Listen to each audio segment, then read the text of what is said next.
Good morning all of you. आज हम topic पढ़ेंगे mania. Introduction of mania. Mania is a distinct period during which there is an abnormal और persistent elevated expensive और irritable mood. मतलब इसमें है कि इंट्रोडक्शन में हमारा बताया गया कि मेनिया क्या कंडीशन होती है। मेनिया में रहता है कि एबनॉर्मल और परसिस्टेंट, मतलब लगातार एलिवेट मूड रहेगा, एक्सपेंसिव रहेगा। एलिवेट मतलब बहुत ज़्यादा खुश रहेगा और अपने आप को बिजी रखेगा पर्सन, दूसरों के लिए उसमें पैसा इन्वेस्ट कर सकता है। इरिटेबल मूड भी रहेगा, कभी बहुत ज़्यादा दुखी भी हो जाएगा।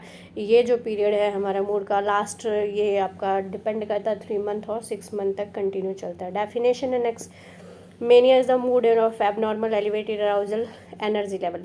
मतलब इसमें है कि मेनिया एक ऐसी कंडीशन है, एबनॉर्मल मूड की कंडीशन है, जिसमें कि अराउजल मतलब कि हमारे जो एक्साइटमेंट है वो इंक्रीज़ हो जाती है, जिसकी वजह से अराउजल लेवल जो है वो हमारा इंक्रीज़ रहेगा। दूसरा आता है यहाँ पे mania is a state of extreme physical and emotional elation, जिसमें कि एक्सट्रीम फिजिकल और इमोशनल एलिएशन रहेगा। मतलब फिजिकली भी एक्टिव रहेगा पर्सन, जैसे काम ज़्यादा करेगा, भागेगा, चलता फिरता रहेगा, दौड़ता रहेगा, एक जगह नहीं बैठ पाएगा। जैसे जब हम बहुत ज़्यादा खुश होते हैं या कोई हमारे घर में कोई फंक्शन होता है, उस टाइम पे ऐसी कंडीशन होती है। वो एक नॉर्मल, जिसको हम हाइपोमेनिया कंडीशन बोलते हैं, वो वहाँ तक रहता है। इससे ज़्यादा सीवियरिटी आ जाती है पेशेंट में, वो सीवियर मेनिया में काउंट होता है। और हमारा इमोशनल एलेशन भी रहेगा, बहुत ज़्यादा चीयरफुल रहेंगे, हम हर एक को खुश रखने की कोशिश करेंगे, मतलब हंसेंगे, बोलेंगे, इस तरीके से लाउड वॉइस भी लाउड हो जाती है और पिच भी लाउड हो जाती है। ये जो वर्ड है हमारा ग्रीक वर्ड से लिया है, जिसको ये मेनिया, जिसका मीनिंग है हमारा मैडनेस या फ्रेंजी। इसके बाद आती है हमारी क्लासिफिकेशन, 3 में डिफाइन किया गया है। ये सबसे पहले है मिक्स्ड स्टेट, जिसमें कि पर्सन का मेनिया और डिप्रेसिव फीचर दोनों रहते हैं। मेनिया भी रहेगा, मतलब थोड़ा सा खुश भी रहेगा, और डिप्रेशन के सिम्टम भी रहेंगे। दूसरा आता है हमारा यहाँ पे, जिसमें कि हाइपोमेनिया कंडीशन। यहाँ पे जो कंडीशन है वो उसमें जो पर्सन की जो स्लीप की नीड है वो कम हो जाती है, और गोल डायरेक्टेड बिहेवियर इंक्रीज़ हो जाता है, और मेटाबॉलिज्म इंक्रीज़ हो जाता है, जिसमें कि सबसे ज़्यादा ये प्रोडक्टिविटी इंक्रीज़ हो जाती है। पर्सन की काम करने की एबिलिटी है ना, वो इंक्रीज़ हो जाती है, जिससे जैसे कि वो जो राइटर होते हैं या जो ये पोएटर आर्टिस्ट होते हैं, उनमें ये कंडीशन ज़्यादा होती है, क्योंकि वो अपने जो काम है उसको अच्छे से करने की कोशिश करते हैं। या हाइपोमेनिया वाले पेशेंट को ऐसे ही काम दिए जाते हैं जिसकी वजह से उनकी प्रोडक्टिविटी कम, जैसे कि ये है कंपटीशन वाला वर्क है, वो उसको दिया जाता है। नेक्स्ट आता है हमारा कोज। क्या कोज हो सकता है? एग्जैक्ट मैकेनिज़्म नहीं पता हमें, बट यहाँ पे जो मैकेनिज़्म है, एक्शन है हमारा एंटीमेनिक एजेंट की वजह से, उसके बेस पे हम फाइंड आउट कर सकते हैं कि जो एबनॉर्मलिटी है वो हमारे न्यूरोट्रांसमीटर में चेंजेस की वजह से होती है, जिसमें पेशेंट में मेनिया के फैक्टर नोट किए जाते हैं। कौन कौन से हैं? सबसे पहले है ड्यू टू स्ट्रेसफुल इवेंट की वजह से।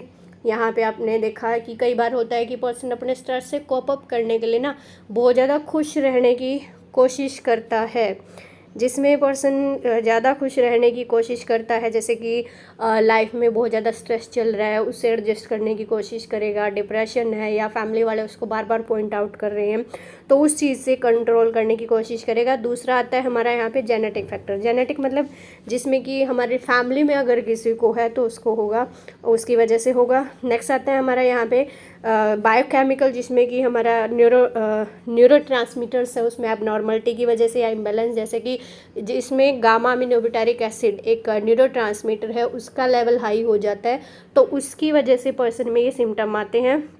नेक्स्ट यहाँ पे आपका दिया है सीजनल इन्फ्लुएंस, जिसकी वजह से कंडीशन ये अराइज होती है।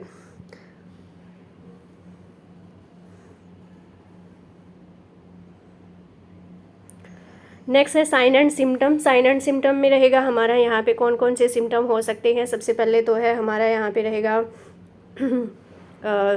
जो डिस्टर्बेंस है मूड की, वो एटलीस्ट 3 यहाँ पे 3 सिम्टम तक होने चाहिए, जैसे कि इन्फ्लेटेड सेल्फ एस्टीम और ग्रैंडोसिटी।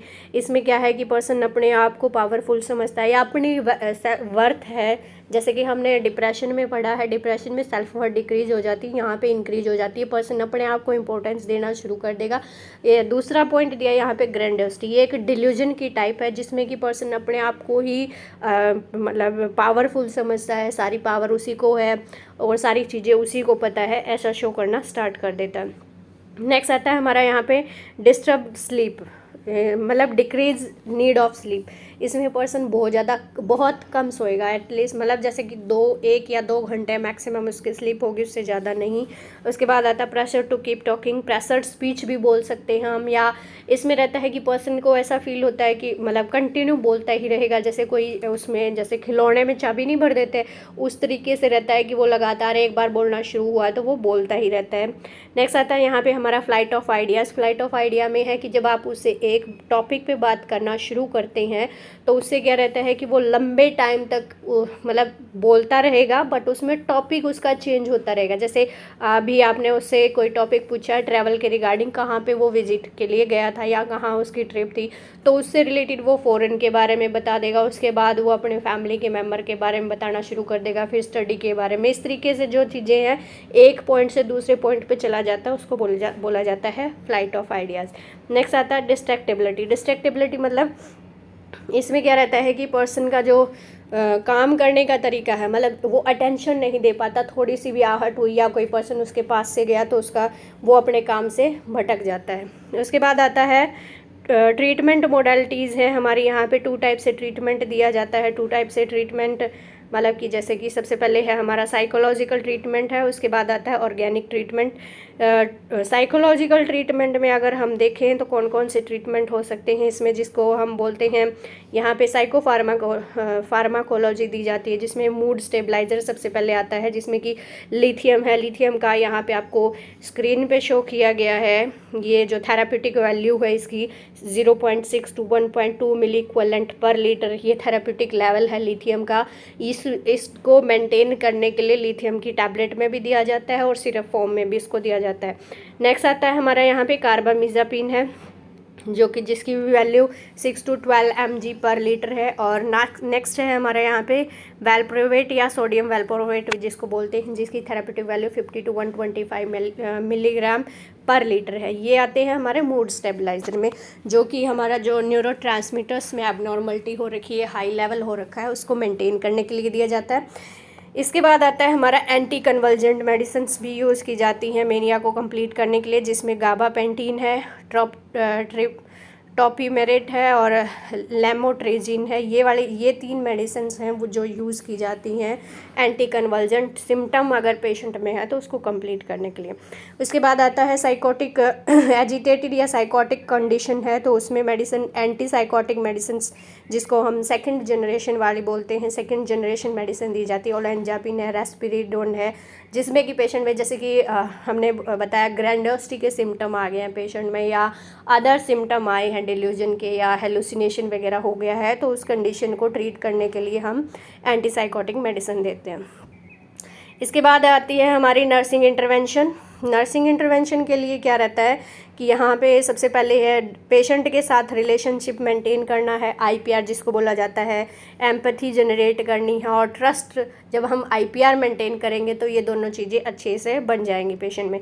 इसके बाद आता है कि दूसरा पॉइंट है हमारा ये चेक करना है कि पेशेंट है वो किसी भी इंजरी से फ्री रहे। मतलब जब वो जैसे एक्टिविटी करता है, रेस्टलेस ऐसी एक्टिविटी करेगा उसको पता नहीं होता कि वो कहाँ पे है, किस तरीके से काम कर रहा है, तो उन सब चीज़ में पेशेंट कई बार होता है कि छत पे भी चला जाता है या ये है शार्प चीज़ें भी यूज़ करना स्टार्ट कर देता है, तो उससे बचाने के लिए हमें इंश्योर होना है कि पेशेंट के पास ऐसी कोई शार्प इंस्ट्रूमेंट या कहीं ऐसी रेस्टलेस एक्टिविटी ना करे जिसकी वजह से उसको चोट लग जाए। इसके बाद आता है एजिटेशन और हाइपर एक्टिविटी को डिक्रीज़ करने में पेशेंट की हेल्प करनी है। एग्जांपल जैसे कोई कम्पिटिटिव एक्टिविटी या कोई ऐसी एक्टिविटी जिसमें उसका इंटरेस्ट है, जैसे कि पेंटिंग में है या कोई और गेम आप उसको दे सकती हैं, जिससे क्या रहेगा कि वो अपनी एनर्जी और अपनी एक्टिविटी जो हाइपर एक्टिविटी है वो उसको उसमें इन्वॉल्व कर सके और उससे उसको प्रोडक्टिविटी भी मिले। इसके बाद आता है प्रमोट पॉजिटिव हेल्थ बिहेवियर, और जिसमें कि मेडिकेशन कंप्लीशन है या हेल्दी लाइफस्टाइल है वो हम इसमें दे सकते हैं, जिससे क्या रहेगा कि पेशेंट का जो बिहेवियर है वो कंट्रोल रहेगा, हेल्दी रहे, अपने आप को पॉजिटिव रखे, जिसमें मेडिसिन भी वो टाइम पे लेता रहे। और लाइफस्टाइल जो उसका है, लाइफस्टाइल मतलब जो बेसिक केयर पेशेंट की है वो पेशेंट अपने आप उस चीज़ में लेना शुरू कर दे। नेक्स्ट आता है कंटिन्यू है हमारा यहाँ पे ट्रीटमेंट, जिसमें नर्सिंग इंटरवेंशन हमारी, जिसमें कि क्या रहेगा कि promote persons engagement with their social and support network. Social support मतलब जैसे ग्रुप थेरेपी वगैरह हम उसको दे सकते हैं, या कोई ऐसा काम उसको देखें जिससे वो कर सके, जैसे कि वार्ड का कोई काम है, पेशेंट हॉस्पिटल में सफाई को देख रहा है, या किचन से खाना लेके आना है, डिस्ट्रीब्यूट करना है, या सुपरवाइज़र का वर्क उसको हम दे सकते हैं। सुपरवाइज़र मतलब कि सबको वो देखे, उनकी केयर को, जैसे किसी ने बात किया, बाथिंग के लिए कोई गया या कोई रह गया है, या जो बेसिक केयर है वो हम उसको दे सकते हैं, कि रिस्पॉन्सिबिलिटी दे सकते हैं जिससे वो अच्छे से कर सके। सेकेंड आता है हमारा effective contribution with other relevant services provider, मतलब जैसे कि सर्विसेज प्रोवाइडर में है, जैसे पेशेंट को मेडिसिन देने के टाइम पे उनको पानी लेके आना है। हॉस्पिटल में, साइकेट्रिक हॉस्पिटल में क्या होता है कि एक जगह ही मेडिसिन रखी जाती है, सबको पहले पानी लेके आना होता है, उसके बाद उसको टैबलेट प्रोवाइड की जाती है। बेसिकली टैबलेट ही दी जाती है, इंजेक्शन तब दिए जाते हैं जब कोई पेशेंट मेडिसिन नहीं ले पाता, या उसको कोई प्रॉब्लम हो रही है, या वो मेडिसिन जो टैबलेट है वो कहीं गिरा देता है। उससे बचने के लिए, उस कंडीशन से बचने के लिए पेशेंट को इंजेक्शन दिया जाता है, अदरवाइज़ टैबलेट ही उसको दी जाती है। तो उसमें सुपरवाइजरी रोल कर सकता है वो। मैनिक पेशेंट को हम ऑल ओवर यूनिट का सुपरवाइज़र बना सकते हैं, मतलब पर्टिकुलर वार्ड का, जिसमें कि वो सबका इंचार्ज जैसे काम करे, तो उससे अच्छा रहेगा, उससे रिलेशनशिप भी इंक्रीज हो जाएगा और उसका कम्युनिकेशन पैटर्न भी इंक्रीज होगा। इसके साथ साथ नेक्स्ट पॉइंट है हमारा यहाँ पे सपोर्ट और प्रमोट सेल्फ केयर। सपोर्ट और प्रमोट सेल्फ केयर में है कि पेशेंट आसानी से उन चीज़ों को कर सके, और अपने केयर, सेल्फ केयर मतलब कि बेसिक जो केयर है उसमें भी उसकी हेल्प हो सके।